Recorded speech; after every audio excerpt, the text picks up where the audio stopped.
Good morning children. మనము నిన్న ఎవరి భాష వాళ్ళకు వినసొంపు అనే పాఠం మొదటి భాగం చెప్పుకున్నాము. ఈరోజు దాని కంటిన్యూషన్ రెండవ భాగం చెప్పుకుంటున్నాము. మీరు మొదటిసారి ఛానల్ చూస్తున్నట్లయితే సబ్స్క్రైబ్ చేసుకోండి. అలా చేసుకోవడం వల్ల మీకు తర్వాత వచ్చే పాఠాలన్నిటికీ నోటిఫికేషన్స్ వస్తాయి. అప్పుడు మీరు ఆ పాఠాలు కూడా చూసి నేర్చుకోవచ్చు. సరే, మనము నిన్న ఎవరి భాష వాళ్లకు వినసొంపులో సామల సదాశివ గారి జీవితంలో జరిగిన కొన్ని సంఘటనలు ఆయన యాది చేసుకుంటున్నాడు. ఆ యాది అనే వ్యాస సంపుటి నుండి ఒక వ్యాసం మనము ఈరోజు చెప్పుకుంటున్నాము. అందులో సామల సదాశివ గారి మర్మరాలు మాటలు, ఇంకా తిరుమల రామచంద్ర గారు, కప్పగంతుల లక్ష్మణ శాస్త్రి గారు బాసర క్షేత్రంలో వ్యాస వాంగ్మయం పైన జరిగిన చర్చలు, సభలలో మాట్లాడిన వక్తలు, వాళ్ళ గురించి సామల సదాశివ గారు మనకు చెప్పారు. ఇంకా ఆయన తాను ఎవరెవరి దగ్గర ఏమేమి నేర్చుకున్నాడు, ఆయనకు గురువులు చాలా మంది ఉన్నారు, ఆయన ఎవరెవరి దగ్గర ఏమేమి నేర్చుకున్నాడు అనేది ఇంకా ఆయన మనకు చెప్తున్నారు. తెలుగులోను ఉర్దూలోను ఎందరెందరి దగ్గర ఏమేమి నేర్చుకున్నానో అదంతా రాయాలంటే ఒక పుస్తకం అవుతుంది. ఇక్కడ నేను రాస్తున్నది ప్రాంతీయ భాష పలుకుబడి గురించి. పలుకుబడి, నుడికారం, జాతీయాలు అనే వాటికి ఉర్దూలో చాలా ప్రాముఖ్యం ఉన్నది. వాటిని రోజ్మర్రా, మహావీరా అంటారు. ఉర్దూ మహావీరాల గురించి తర్వాత రాస్తాను. అది రాయందే ఈ ముచ్చట్లు ముగియవు. వరంగల్ తెలుగును టక్సాలి తెలుగు అనవచ్చు. ఢిల్లీ ఉర్దూను టక్సాలి ఉర్దూ అంటారు. టక్సాల అంటే టంకసాల. టంకసాలలో తయారయ్యే నాణేలకే విలువ. ఇతరులు ఎవరైనా తయారు చేస్తే అవి నకిలీ నాణ్యాలు, అవి చలామణిలో లేవు, పైగా ప్రభుత్వం జప్తు చేస్తుంది. సామల సదాశివ గారు తెలుగులోను ఉర్దూలోను ఆయనకు ఎంతో మంది గురుతుల్యులు ఉన్నారు అని చెప్తున్నాడు. ఇక్కడ ప్రాంతీయ భాష, ఏ ప్రాంతంలో ఉండే భాషకైనా వాళ్ళ పలుకుబళ్ళు, జాతీయాలు, వాళ్ళు మాట్లాడే విధానము, ఎవరి ప్రత్యేకత వాళ్ళకు ఉంటుంది. అయితే ఇలాంటివి ఉర్దూలో కూడా చాలా ప్రత్యేకత ఉంటుంది. ప్రాంతీయ భాష అనే దాంట్లో ఉర్దూలో చాలా ప్రాముఖ్యత ఉంటుంది. వాటిల్లో ఉర్దూలో వాటిని రోజ్మర్రా అంటే మనము వాడుకలో మాట్లాడే భాష, మహావీరా అంటే సామెతలు, అలాంటివి. ఉర్దూ మహావీరాల గురించి తర్వాత రాస్తాను, ఎందుకంటే అవి కూడా రాయంటే ఈ ముచ్చట్లు ముగియవు అంటున్నాడు. వరంగల్ తెలుగుని టక్సాలి తెలుగు అనవచ్చు. స్వచ్ఛమైన తెలుగు అక్కడ పలుకుతుంది అంటున్నాడు. ఢిల్లీ ఉర్దూను టక్సాలి ఉర్దూ అంటారు. టక్సాల అంటే టంకసాల, అంటే మనకు కరెన్సీ తయారయ్యే, మనము ఉపయోగించే డబ్బులు ఉన్నాయే, ఆ డబ్బులు తయారయ్యే ప్రాంతాన్ని టంకసాల అంటారు. అయితే టంకసాలలో తయారైన నాణ్యం ఒరిజినల్, అదే చలామణిలో ఉంటుంది. అదే ఒకవేళ మనము దొంగతనంగానో ఇంటి దగ్గర తయారు చేసామనుకో, వాటికి విలువ ఉండదు. అవి ఒకవేళ బయట ఎవరైనా అవి నకిలీ నాణాలు, నకిలీ నోట్లు అని గుర్తిస్తే ప్రభుత్వం వాటిని స్వాధీనం చేసుకుంటుంది. ఒక్కొక్కసారి అది మన మీద చట్టపరమైన నేరంగా కూడా పరిగణించబడుతుంది. నాణ్యాలకు అలాంటి విలువ ఉంటుంది. ఆడవాళ్ళ నోట అసలైన భాష. మా ఊరిలో పూజలు చేయించే మరాఠీ పురోహితుడు మొదలు మీ కళ్ళకు నీళ్లు పెట్టుకోండి అంటాడు. అయ్యా, అట్లా అనవద్దు, శుభమా అంటూ పూజ చేస్తుంటే కళ్ళకు నీళ్లు పెట్టుకోవడం ఏమిటి?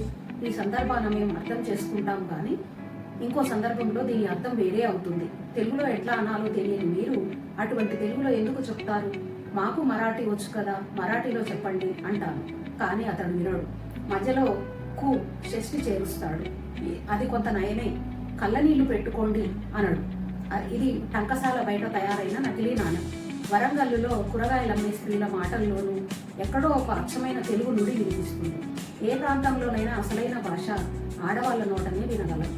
ఉర్దూ మాట్లాడే ముస్లిం స్త్రీలు, ఇల్లు దాటి వెళ్ళని వాళ్ళు, రాజమహల్లలో ఉండే బేగముల భాష శుద్ధమైందని అప్పటి విద్వాంసుల అభిప్రాయం. అందుకే పొల్యూట్ కాని ఉర్దూను బేగమాతి జుబాన్, మహల్లాతి జుబాన్ అనేవాళ్ళు. మా చిన్నతనంలో ఆగా సాహెబ్ అనే ఉర్దూ ప్రొఫెసర్ నిజాం కాలేజీలో పనిచేసేవారు. అతని పేరు ఆగా హైదర్ హుసేన్ అనుకుంటానే కానీ గట్టిగా అనలేను. అతడు గంటలు గంటలు ఢిల్లీ బేగమాతి జుబాన్లో ప్రసంగించేవాడు. అయితే కొందరు వేరే ప్రాంతాల నుండి ఒక ప్రాంతం నుండి ఇంకో ప్రాంతానికి వెళ్ళిన వాళ్ళు ఉంటారు. మరాఠీ వాళ్ళు మన దగ్గరకు వచ్చి ఉండే వాళ్ళు ఉన్నారు. మన వాళ్ళు కూడా, తెలుగు వాళ్ళు చాలామంది వేరే ప్రాంతాలకు వెళ్ళి ఉద్యోగాల కోసమో, చదువుల కోసమో, ఏదో వాళ్ళ అవసరం ఏదుందో దానివల్ల వలస వెళ్తూ ఉంటారు.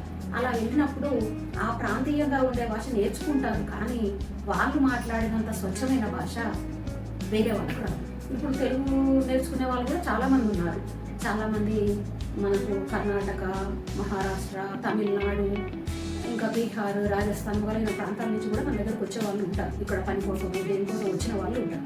వాళ్ళు కూడా తెలుగు మాట్లాడతారు, కానీ వాళ్ళు మాట్లాడే భాషను వినగానే మనకు అర్థమవుతుంది వీళ్ళు ఇక్కడి వాళ్ళు కాదు, నేర్చుకున్నారు వీళ్ళు తెలుగు అనేది అర్థమవుతుంది.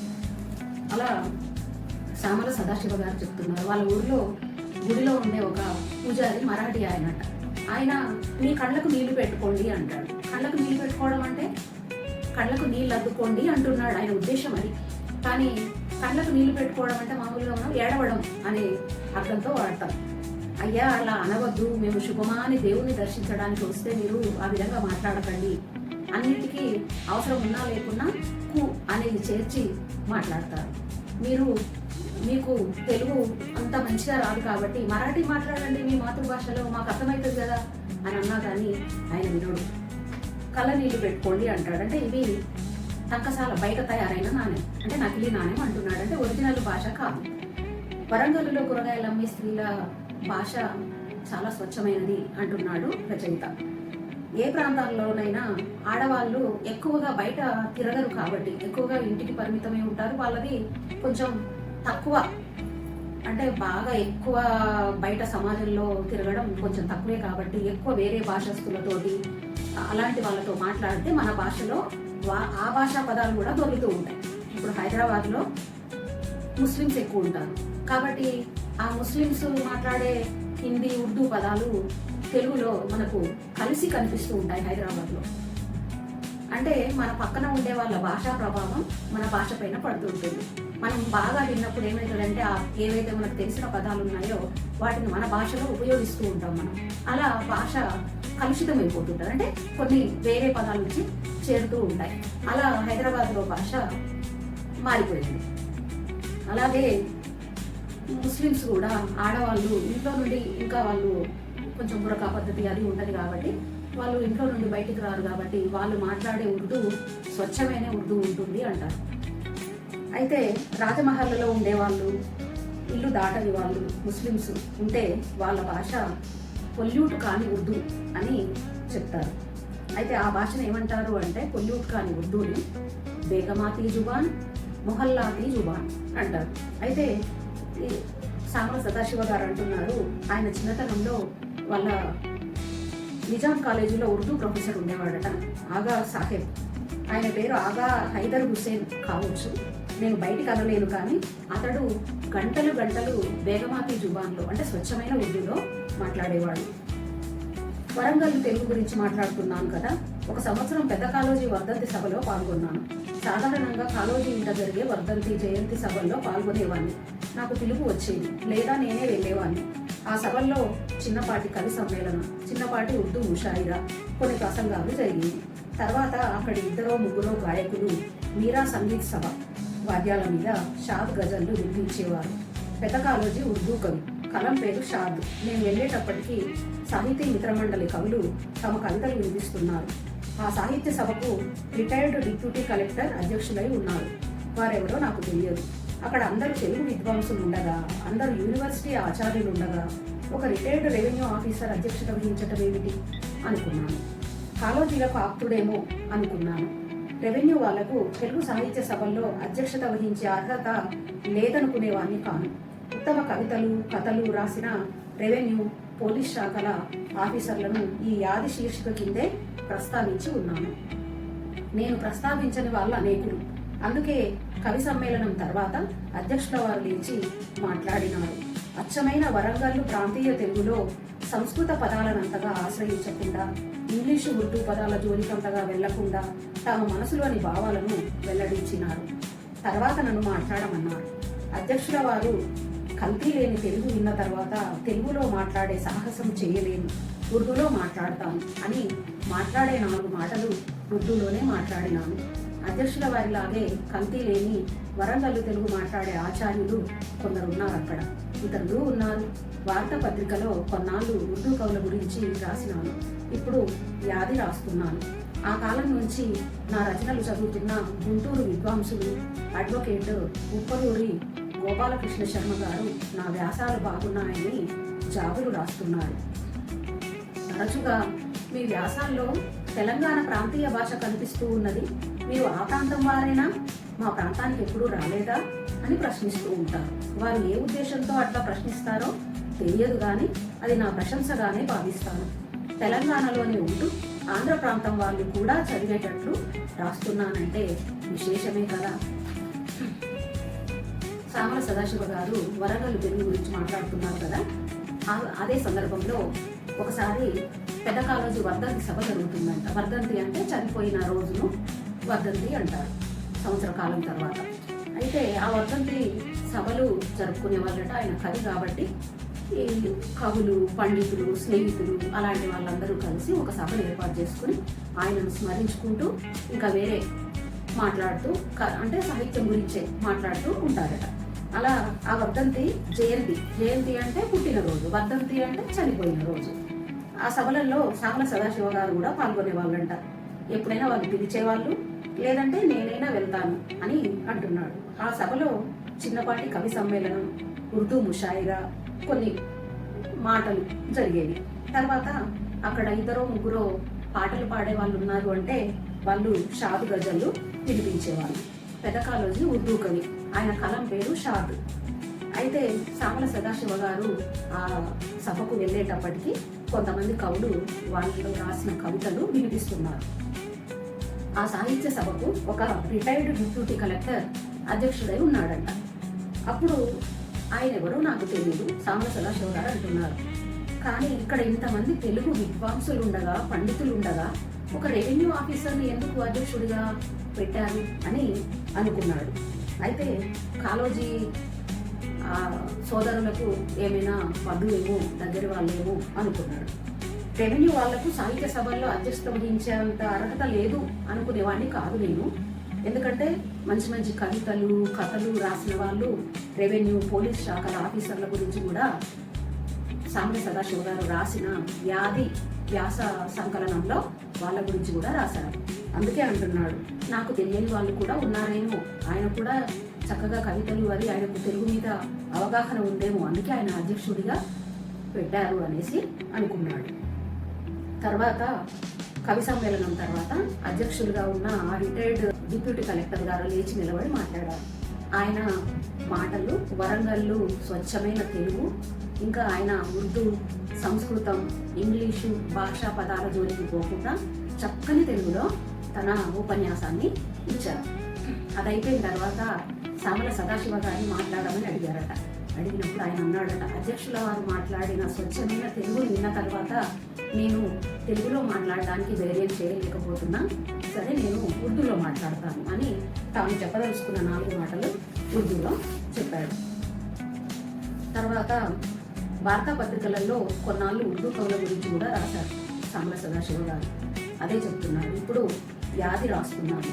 అయితే నా రచనలు చదువుతున్న ఒక గుంటూరు విద్వాంసుడు, అడ్వకేట్ అంటే లాయర్, ఆయన ఉప్పలూరి గోపాలకృష్ణ శర్మ గారు సామల సదాశివ గారి వ్యాసాలు చదివి లేఖలు రాసేవాడట. ఏమని, మీ వ్యాసాలలో తెలంగాణ ప్రాంతీయ భాష కనిపిస్తుందండి, మీరు తెలంగాణ ప్రాంతం వాళ్ళ, ఆంధ్ర ప్రాంతానికి మీరు ఎప్పుడైనా వచ్చారా అని ప్రశ్నిస్తూ ఉండేవాడట. ఆయన ఏ ఉద్దేశంతో అన్నాడో కానీ నేను మాత్రం దాన్ని ప్రశంసగానే తీసుకుంటున్నాను అని అంటున్నాడు సామల సదాశివ. ఇంకా తెలంగాణలో ఉంటూ ఆంధ్ర ప్రాంతం వాళ్ళు నచ్చేలాగా రాస్తున్నా అంటే నాకు కొంచెం గర్వకారణమే కదా అంటున్నాడు. ఇంతకాలం తెలంగాణ సీమోల్లంఘనం చేసి తిరుపతి వెంకన్నను కూడా చూడకపోతుంది. గత మార్చిలో మాత్రం కారా మాస్టారు గారి ఆజ్ఞను తిరస్కరించలేక 3 రోజుల కోసం విశాఖకు, శ్రీకాకుళానికి వెళ్ళి వచ్చినాను.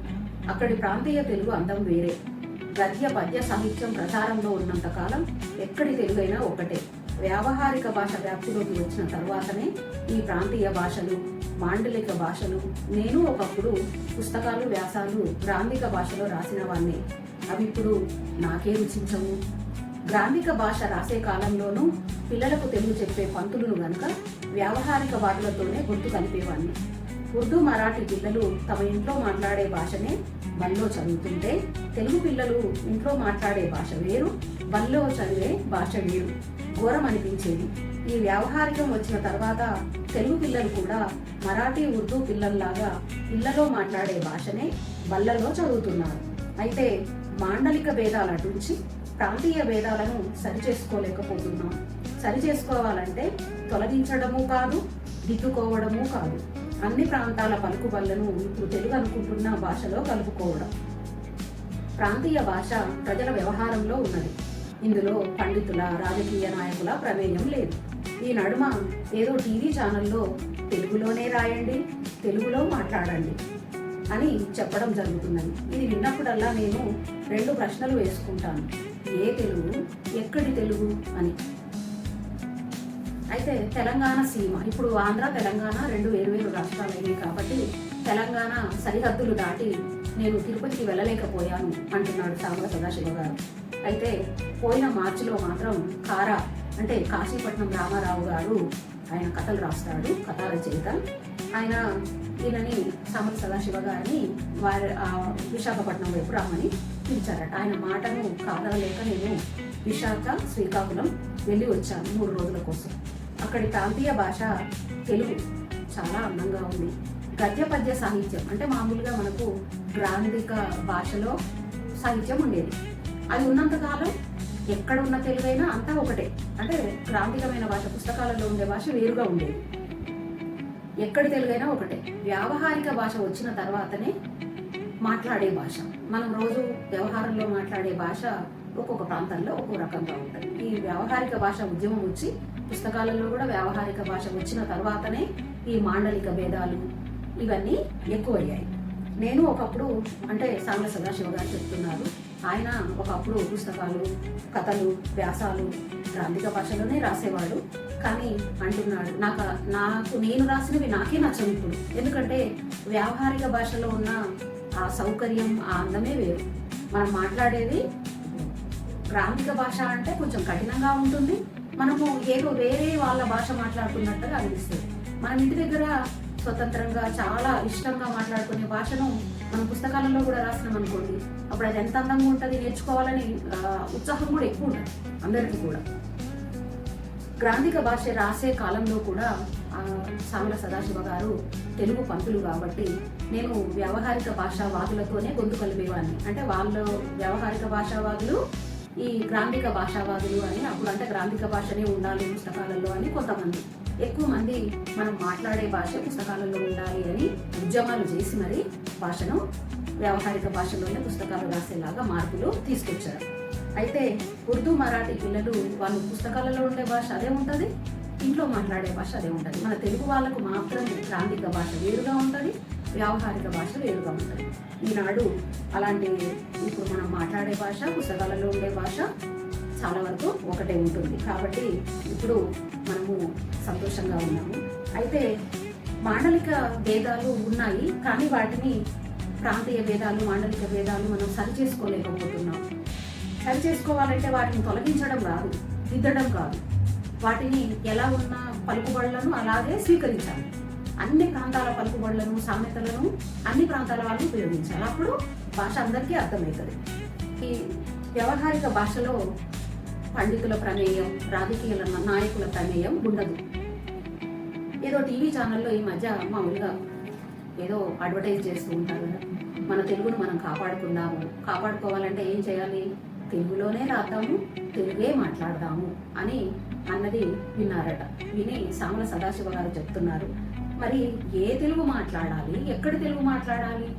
తెలుగు అంటే చాలా రకాలు ఉంది. మరి ఇప్పుడు హైదరాబాద్లో మాట్లాడే తెలుగు ఒక రకంగా ఉంటుంది, తాండూరులో మాట్లాడే తెలుగు ఒక రకంగా ఉంటుంది, తిరుపతిలో మాట్లాడే తెలుగు ఒక రకంగా ఉంటుంది.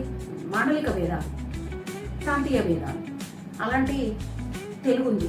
కాబట్టి మరి ఏ తెలుగు మాట్లాడాలి అని సామల సదాశివ గారు ప్రశ్నిస్తున్నారు. ఉర్దూ సాహిత్యంలో పండితుల ఫారసీ సమాసాల కంటే ప్రజల పలుకుబడికే ప్రాధాన్యమని రాసినాను కదా. ఉర్దూ కవుల్లో అగ్రగణ్యుడైన కవి మీర్ తకి మీర్, అతని కవిత గంభీర భావభరితమైన భాష ప్రజల పలుకుబడిలోంచి వచ్చిన సహజ సుందరమైనది. ఎవరో అతన్ని అడిగినారట, ఉస్తాద్, ఫారసీ, అరబీ, ఉర్దూ భాషల్లో సాటి లేని పండితులు కదా మీరు, ఢిల్లీ ప్రజల పలుకుబడిని ఎట్టా పట్టుకున్నారు అని. శుక్రవారం ఢిల్లీ జామే మసీదు మెట్ల మీద కూర్చుంటాను. ఆ మెట్ల మీదనే అటు ఇటు వరుసగా ఫకీర్లు, బిచ్చగాళ్ళు, బిచ్చగత్తెలు కూర్చుండి ఏవేవో మాట్లాడుకుంటారు. అవన్నీ శ్రద్ధగా వింటాను. నమాజు చదవడానికి ఎందరో వస్తుంటారు, పోతుంటారు, మాట్లాడుకుంటారు, అవి వింటాను. అలా ప్రజల పలుకుబడిని, జాతీయాలను నేర్చుకున్నాను. నాది ప్రజా కవిత కదా అన్నాడట మహాకవి మీర్ తకి మీర్. ఒక షేర్ కూడా రాసినారు. ఉర్దూ సాహిత్యంలో ఫారసీ సమాసాల కంటే ప్రజల పలుకుబడికి ప్రాధాన్యం. ప్రజలు మాట్లాడే భాష, వ్యవహారిక భాష.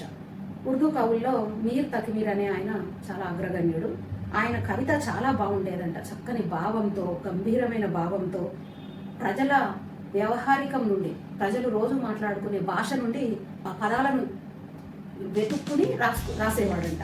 ఎవరో అతను అడిగారట, గురువు గారు, ఫారసీ, అరబ్బీ, ఉర్దూ భాషల్లో గొప్ప పండితులు మీరు, మరి ఢిల్లీలో ప్రజలు మాట్లాడుకునే భాష మీ కవితల్లో వినిపించడం కొంచెం ఆశ్చర్యంగా అనిపిస్తుంది, ఎలా ఇది అని అడిగారట. అడిగితే ఆయన అన్నాడు, శుక్రవారం ఢిల్లీలో జామే మసీదు ఉంది కదా, మెట్ల మీద కూర్చుంటాను. ఆ మెట్ల మీద కూర్చున్నప్పుడు ఎంతో మంది సాధారణమైన ప్రజలు వస్తూ పోతూ ఉంటారు. అక్కడ ఫకీర్లు ఉంటారు, బిచ్చగత్తెలు ఉంటారు, బిచ్చగాళ్ళు ఉంటారు. వాళ్ళు ఎక్కువ చదువుకున్న వాళ్ళు కాదు కాబట్టి వాళ్ళు స్వచ్ఛమైన భాష, వేరే భాష పదాలు కలవు. వాళ్ళు మాట్లాడే భాషను విని ఆ భాషను నేను నా కవితలో వాడతాను. నేను రాసేది ప్రజల కోసం కదా, ప్రజా కవిత నాది అని అన్నాడు. అలాగే ఒక కవిత కూడా రాశాడు. అదేంటంటే, గో మేరే షేర్ హై ఖవాస్ పసంద్, పర్ మేరీ గుప్తగు ఆవామ్ సే హై, ఖాస్ ఆమ్ అనే 2 మాటలు ఉన్నాయి ఈ కవితలో. ఖాస్ అంటే ప్రత్యేకమైనది, దాని బహువచనం ఖవాస్. విద్వత్తులోనో, సంపదలోనో, హోదాలోనో ప్రత్యేకమైన వాళ్ళు. ఆమ్ అంటే సామాన్యులు, ఆవామ్ అంటే బహువచనంలో సామాన్య ప్రజలు, కామన్ పీపుల్. కవి ఏమంటున్నాడంటే, నా కవితను ప్రత్యేక వ్యక్తులు పసందు చేస్తున్నారు, కానీ నేను మాట్లాడుతున్నది మాత్రం సామాన్య ప్రజలతోనే. ఖాస్ ఆమ్, ఖాస్ అంటే ప్రత్యేకమైన, ఆమ్ అంటే సాధారణమైన. ఖాస్ కి ఖవాస్ బహువచనం, ఆమ్ కి ఆవామ్ బహువచనం. అలా ఆయన ఏమంటున్నాడంటే, నా కవితను చాలా గొప్ప వాళ్ళు, ప్రత్యేక వ్యక్తులు ఇష్టపడుతున్నారు, కానీ నేను రాసింది మాత్రం సాధారణ వ్యక్తుల కోసం అని చెప్పాడు. ఈ విధంగా సామల సదాశివ గారు తన జీవితంలో కొన్ని ప్రాంతీయ భాష గురించి, ఎవరి భాష వాళ్ళకి ఇష్టం, అలాగే అంటే ఏ ప్రాంతాల వాళ్ళు ఎలా మాట్లాడుతున్నారు, ఉర్దూలో ఎలా మాట్లాడుతున్నారు, సాధారణ వ్యవహారిక భాష ఏంటి, గ్రాంధిక భాష ఏంటి. పెద్ద పండితులు కూడా వ్యవహారిక భాషకు మొగ్గు చూపుతున్నారు. వ్యవహారిక భాషనే మనము పుస్తకాలలో కూడా ఉండాలి అని పెద్ద ఉద్యమాలే వచ్చాయి. అందుకే ఈనాడు పుస్తకాలలో వ్యవహారిక భాష ఉన్నది. ఈ పాఠం వల్ల మన భాష మీద ఇంకా మనం అభిమానం పెంచుకోవాలి. పలుకుబడుల భాష, బడి పలుకుల భాష. బడి పలుకుల భాష అంటే గ్రాంధిక భాష, బడిలో నేర్చుకునే భాష. పలుకుబడుల భాష అంటే సామెతలతో, జాతీయాలతో మనము ఎక్కువ విషయాన్ని తక్కువ మాటల్లో అర్థం చేసుకునే విధంగా మాట్లాడతాం మనం. అది మన మాతృభాషలోనే మనకు సాధ్యం. అలా ఈ పలుకుబడుల భాష, బడి పలుకుల భాష, వీటన్నిటి గురించి కూడా మనము ఈ పాఠంలో చెప్పుకున్నాము.